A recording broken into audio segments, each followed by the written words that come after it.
ഈ വീട്ടിലെ മൂന്നാമത്തെ ബെഡ്റൂമാണിത്. ഫസ്റ്റ് ഫ്ലോറിലുള്ള ബെഡ്റൂമാണ്, മൂന്നാമത്തെ ബെഡ്റൂമാണ്. സോ നിങ്ങൾ കണ്ടുകൊണ്ടിരിക്കുന്നുണ്ടാവും. ഇത് മാത്രമാണ് ഒരു കളർ ചേഞ്ച് ഉള്ളത് ഈ വീട്ടിലെ സംബന്ധിച്ചിടത്തോളം. ഇത് നമ്മൾ വൈറ്റ് ആൻഡ് ബ്ലാക്ക് ആണ് നമ്മുടെ ഇവിടെ ചോയ്സ് ചെയ്തിട്ടുള്ളത്.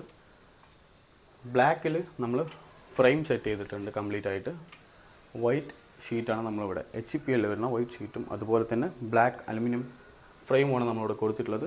ഇപ്പോൾ വാർഡ്രോബ് കണ്ടു. ഇതിനകത്ത് നിങ്ങൾക്ക് അറിയാം, ഞാൻ ഓൾറെഡി പറഞ്ഞിരുന്നു, എല്ലാവരുടെയും അവർ ഓൾറെഡി കടപ്പാക്കല്ല് ഇട്ടിട്ടുണ്ട്. അതുകൊണ്ട് തന്നെ നമ്മൾ ഇതിൻ്റെ ഔട്ടർ ഏരിയ മാത്രമാണ് കവർ ചെയ്ത് കൊടുത്തിട്ടുള്ളത്. ഇപ്പോൾ നിങ്ങൾ ലോഫ്റ്റ് നോക്കിയാലും അതുപോലെ തന്നെയാണ്. ഇതിൻ്റെ ഔട്ടർ ഏരിയ മാത്രമാണ് നമ്മൾ കവർ ചെയ്ത് കൊടുത്തിട്ടുള്ളത്. ഇത് നിങ്ങൾക്ക് കണ്ടറിയാൻ പറ്റും. എല്ലാം വന്നിട്ട് സോഫ്റ്റ് ക്ലോസിലാണ് നമ്മൾ ചെയ്തു കൊടുത്തിട്ടുള്ളത്. അലുമിനിയം ചെയ്യുമ്പോൾ ഉള്ള ഗുണം നിങ്ങൾക്കറിയാമല്ലോ അല്ലേ. അതായത് നമുക്ക് ഈ ചെതൽ അല്ലെങ്കിൽ അതിലുപരിയായിട്ട് ഈ വെള്ളം കൊണ്ടുള്ള പ്രശ്നം, അങ്ങനെ ഈ തരത്തിലുള്ള പ്രശ്നങ്ങളിൽ നിന്നൊക്കെ നമുക്ക് മാക്സിമം ഒരു വിട എന്നാണ് അലുമിനിയം കൊണ്ട് നമ്മൾ ഉദ്ദേശിക്കുന്നത്. കാരണം അലുമിനിയത്തിൽ ചെയ്ത് കഴിഞ്ഞാൽ ചെതലോ അല്ലെങ്കിൽ വെള്ളം തട്ടിക്കഴിഞ്ഞാലുള്ള പ്രശ്നങ്ങളൊന്നും നമുക്ക് വരാറില്ല. സോ അലുമിനിയം എന്തുകൊണ്ടും ഒരു ബെസ്റ്റ് ഓപ്ഷനാണ് നമ്മൾ വീട്ടിലേക്ക് എന്നുള്ളത് ഒരിക്കൽ കൂടി ഞാൻ ഒരു ചെറിയ ഓർമ്മപ്പെടുത്തലാണ്.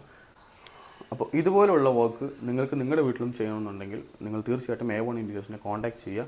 നമ്മുടെ മാനേജേഴ്സിൻ്റെ നമ്പർ താഴെ ഉണ്ടാവും. സോ നമ്പറിൽ കോൺടാക്ട് ചെയ്താൽ നിങ്ങൾക്ക് കൂടുതൽ വിവരങ്ങൾ അവരിൽ നിന്നും ലഭിക്കുന്നതാണ്. സോ ഇനിയൊരു വീഡിയോ ആയിട്ട് വരുന്നത് വരെ